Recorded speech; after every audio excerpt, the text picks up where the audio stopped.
Boa noite, irmãos. Boa noite.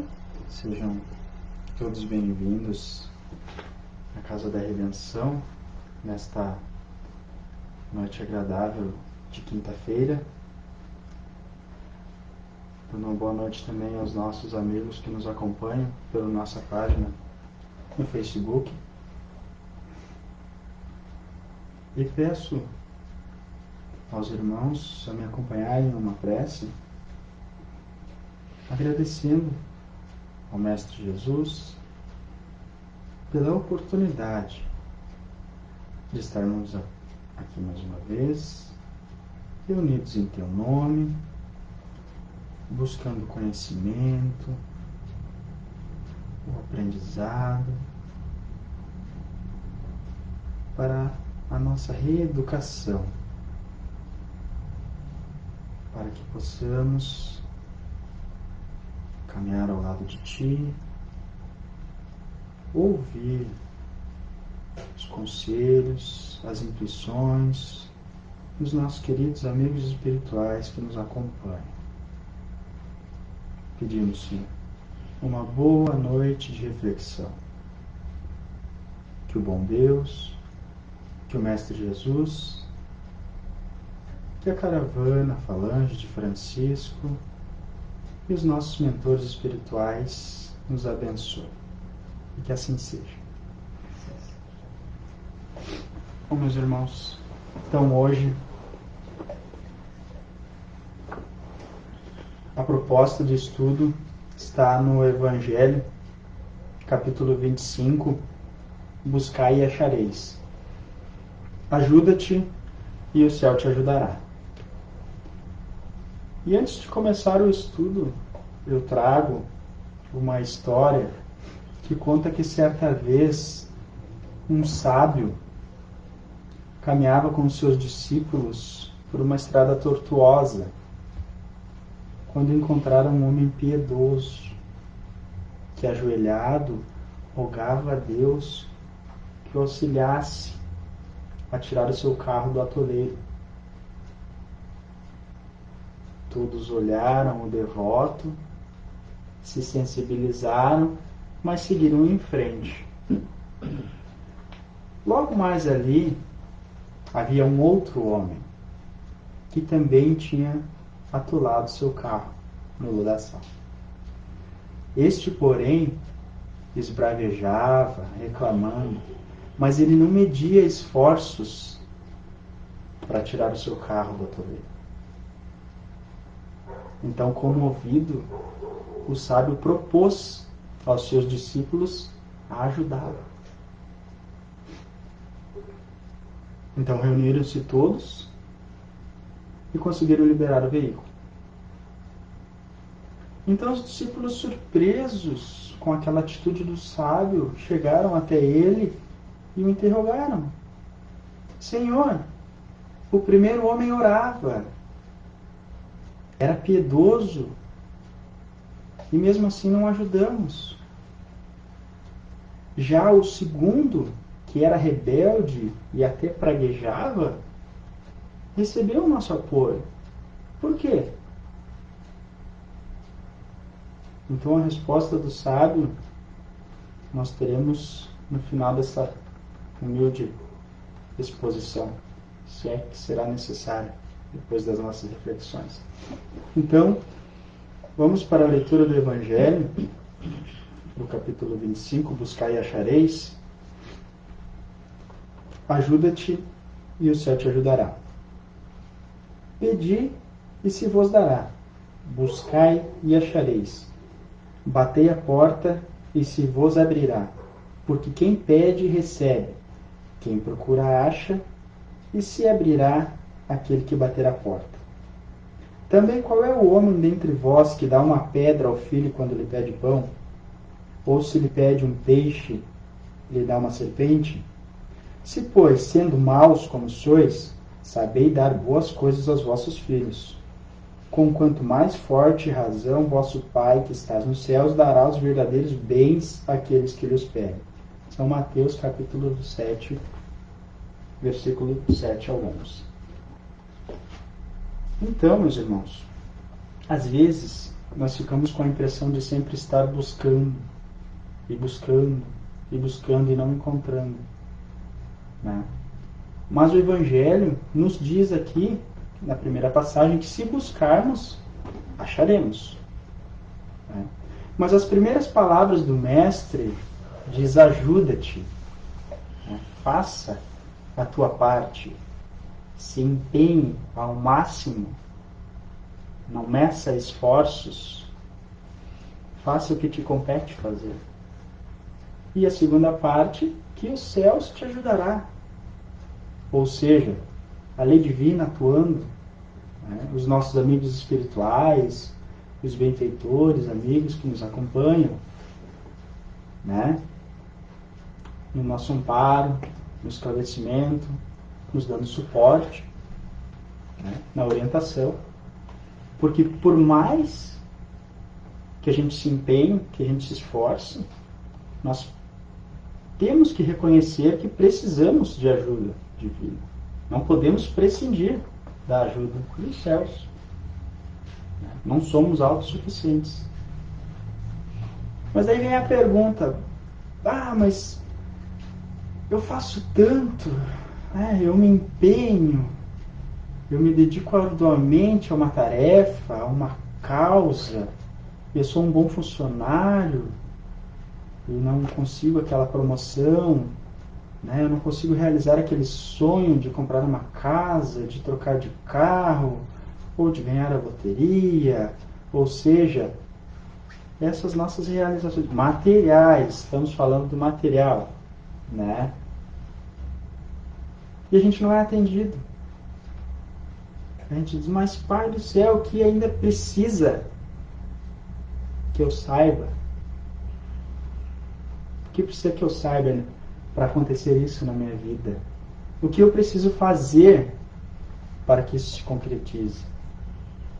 Né? Mas a gente tem que ter a consciência que às vezes não alcançamos o resultado que esperamos porque ainda não está na hora da colheita daquilo que semeamos. Não estamos prontos. Ou, muitas vezes, não é muito bem aquele caminho que a gente tem que seguir, né?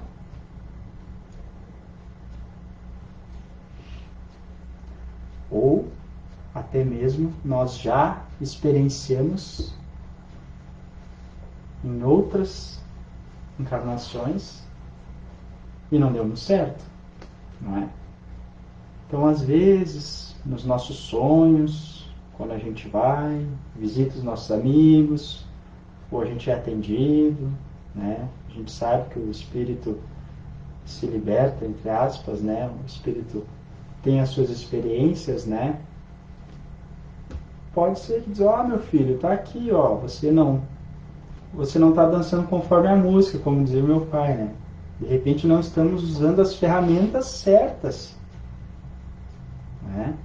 Digo: olha, você já experienciou isso no passado, tá aqui, o teu arquivo tá aqui. E não deu muito certo. Então, dessa vez eu acho que o teu esforço para isso não vai não vai ter muito resultado, né, para aquilo que você deseja, né? Até porque o planejamento, nós estamos falando terça-feira no estudo, o planejamento, ele é de lá para cá, e não daqui para lá. Então, falando em tempo, né, a gente precisa ampliar esse conceito de encarnação e reencarnação. Porque nós estabelecemos o tempo para as coisas acontecerem. Não é assim.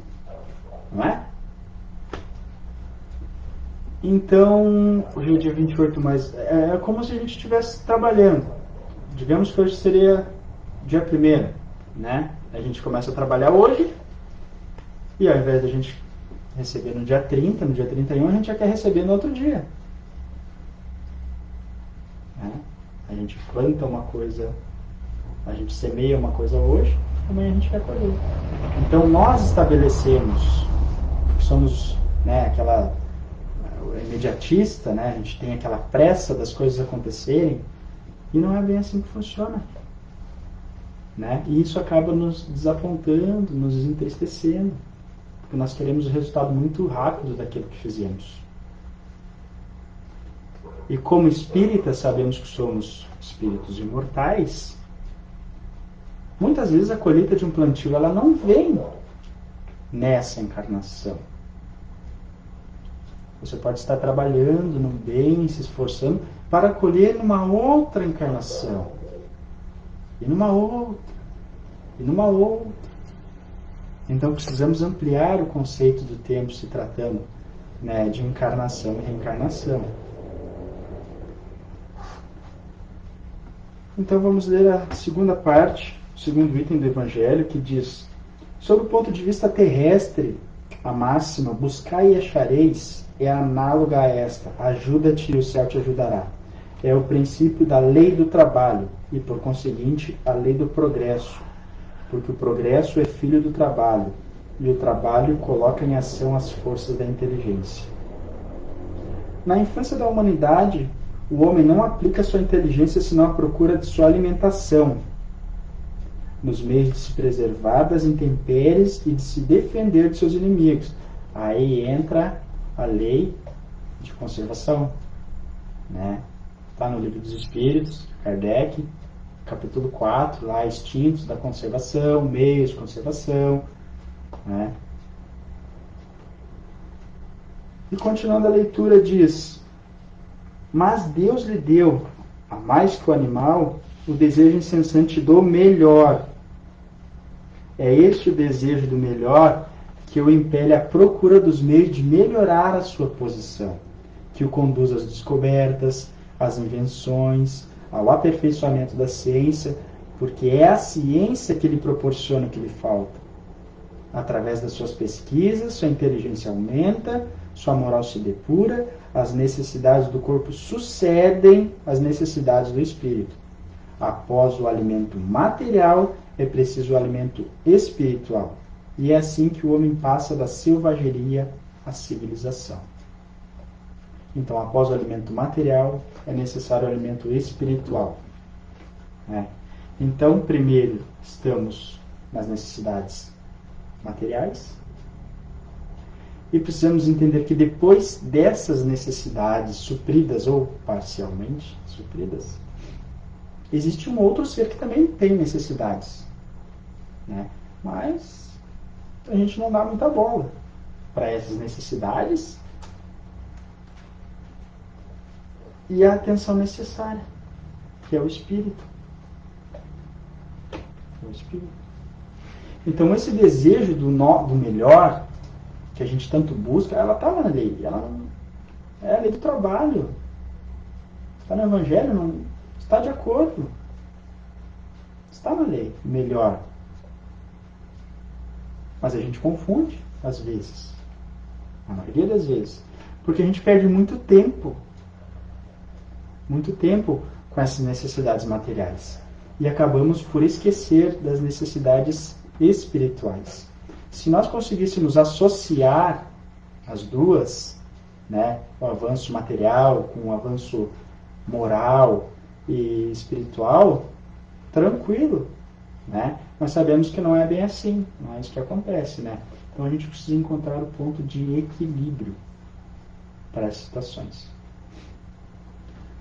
E mais, né, a gente tem a consciência de que não somos, né, nós estamos, eu, Edgar, né, eu estou, Edgar, aqui na Terra, né, que de tempo em tempo, encarnação, encarnação, retorno, o espírito, né, o corpo vai adubar a Terra, o espírito volta, né?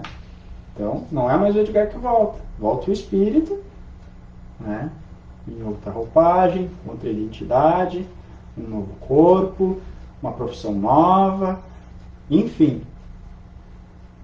Então, eu, Edgar, que estou, Edgar, tenho que cuidar desse espírito aqui, nessa encarnação. Porque cada vez que ele volte na Terra, ele volte com mais recursos, né? E que possa desenvolver da melhor maneira as suas atividades. A gente vê, hoje em dia, né, os espíritos que vêm né, com um nível intelectual muito altíssimo, né?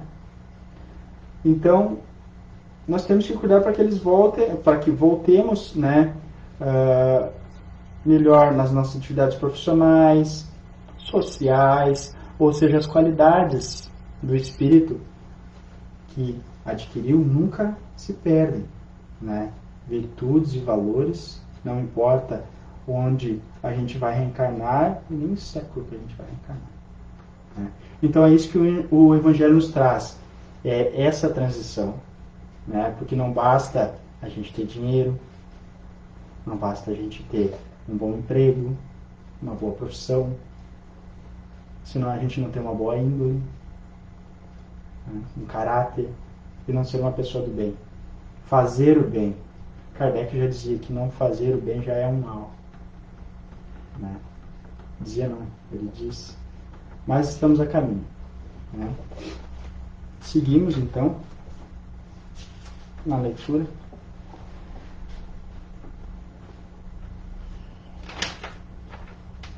Mas o progresso de cada homem cumpre individualmente durante a sua vida é bem pouca coisa. Olha só, o progresso que cada homem cumpre individualmente durante a sua vida é bem pouca coisa, imperceptível mesmo num grande número. Como então a humanidade poderia progredir sem a preexistência da resistência humana? Olha só. Olha só, se eu não tivesse vivido antes e não viver lá para frente, né? Não continuasse a viver, qual o progresso que eu teria? Né? A cada reencarnação, então, a gente vai começar do zero? Né? Então, aqui ele traz bem explicadinho. As almas, indo-se cada dia para não mais voltarem, a humanidade se renovaria sem cessar com os elementos primitivos, tendo tudo a fazer, tudo a aprender. Não haveria, pois, razão para que o homem fosse mais avançado hoje do que as primeiras idades do mundo, uma vez que a cada nascimento todo o trabalho intelectual estaria por recomeçar. A alma, ao contrário, voltando com o progresso realizado e adquirindo cada vez alguma coisa a mais, é assim que ela passa gradualmente da barbárie à civilização moral. E desta a civilização... Não, desculpa. É assim que ela passa gradualmente da barbárie à civilização material e desta à civilização moral. Então, já vimos, né, em 3, 4 parágrafos aqui, né, fazer a nossa parte, os nossos amigos espirituais nos ajudando, nos intuindo, né, nos dando suporte, a lei do progresso, a lei do trabalho, a reencarnação, né, tudo isso nessas poucas linhas que lemos. Então, falando sobre os méritos, Jesus, na época que passou, né, na sua passagem pela Terra, Ele curou muita gente, né? Fez milagres, enfim, né? Mas não era todos. Jesus curava, né? Tinha merecimento, a fé daquelas pessoas, né? Tudo tinha uma causa. Jesus conhecia perfeitamente, né? Sabia o merecimento de cada um. Então, o nosso merecimento para uma boa colheita é a lei do trabalho, mas o trabalho no bem. Combatendo as más paixões, as más tendências, como diz Kardec, de novo, no Livro dos Espíritos, das paixões, questão 907, 908, por ali. Então, temos essas barreiras a passar, né? Então, me vem à memória uma leitura muito recente de Eurípides, que eu confesso que não conhecia muito bem a história de Eurípides, e lendo o livro O Homem e a Missão, contando a história de Eurípides, fica muito vivo ainda em mim as passagens daquele livro, né? Então conta, né, Eurípides, esse apóstolo, né, que teve uma vida, né, apostolar. Ele tinha uma farmácia que ele custeava, ele mantinha com o próprio custo do bolso dele, com o trabalho, né, dele. Ele garantia os medicamentos, né? E chegava ao final do mês, né? Alguns trabalhadores já diziam, né?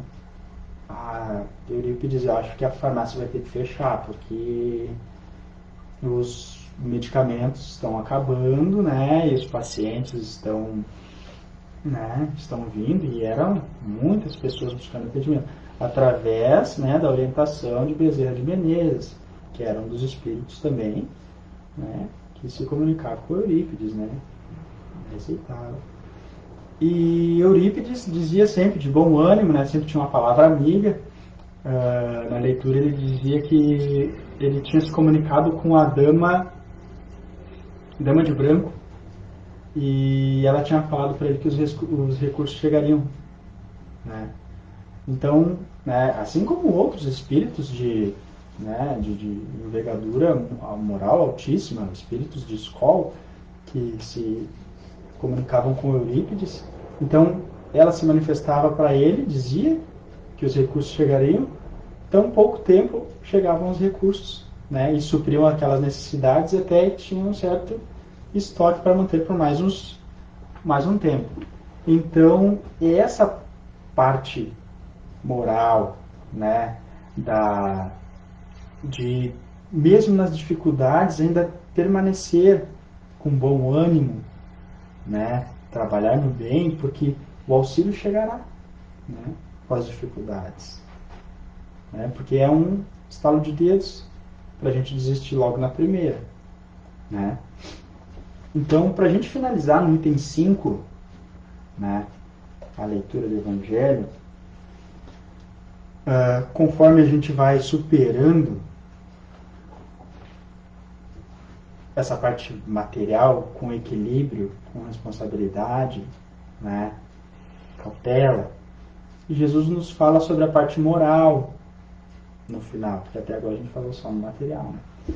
Então Jesus fala no item 5, sobre o ponto de vista moral, aquelas palavras de Jesus significam: pedi a luz que deve clarear o vosso caminho, e ela vos será dada.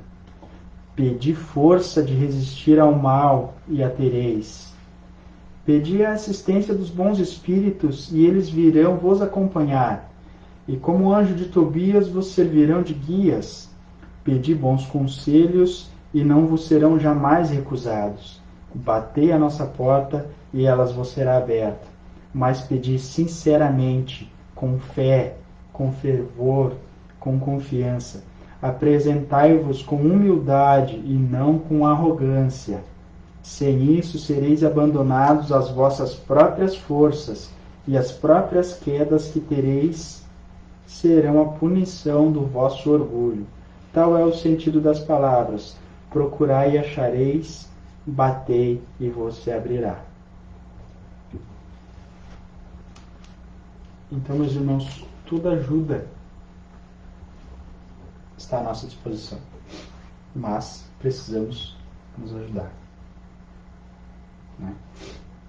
Então, para a gente voltar lá no começo daquela história dos dois homens, né, que tinham seus carros no atoleiro, a resposta do sábio, quando os discípulos indagaram ele por que ajudou o segundo e não o primeiro, o sábio diz que aquele que orava, apenas orava, aguardava que Deus viesse fazer a tarefa que a ele competia.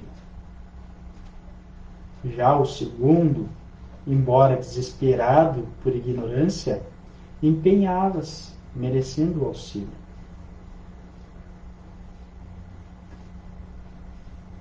Então, nós sabemos que não podemos prescindir, né, da ajuda aos céus, mas também não somos autossuficientes. Então não basta só orar, temos que arremangar as mangas e ir ao trabalho. Assim como também, só trabalhando e achando que não precisamos da ajuda dos céus, também não vai dar muito certo, né? Então, seria ideal, e pensando corretamente, que fizéssemos nós os esforços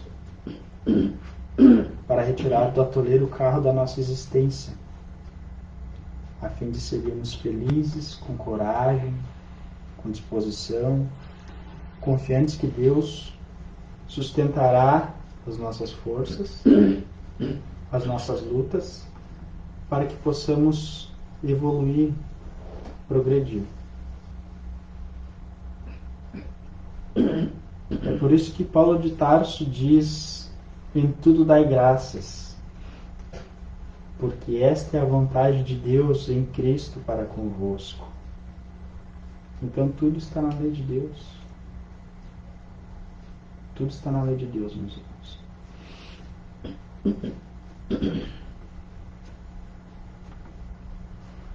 Eu agradeço a oportunidade e convido os irmãos a uma prece de encerramento.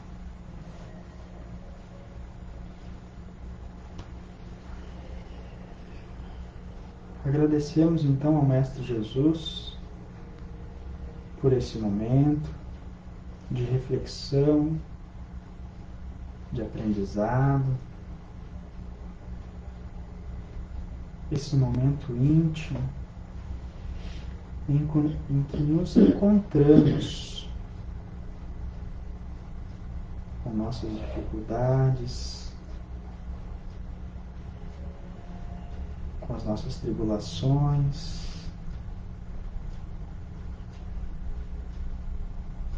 mas que possamos fazer jus ao auxílio que vem dos céus, dos Espíritos benfeitores que nos acompanham. Que possamos agradecer, independente da situação que estamos passando, e não nos limitar apenas a pedir. Que possamos fazer a nossa parte, confiando sempre nos ensinamentos do Mestre Jesus.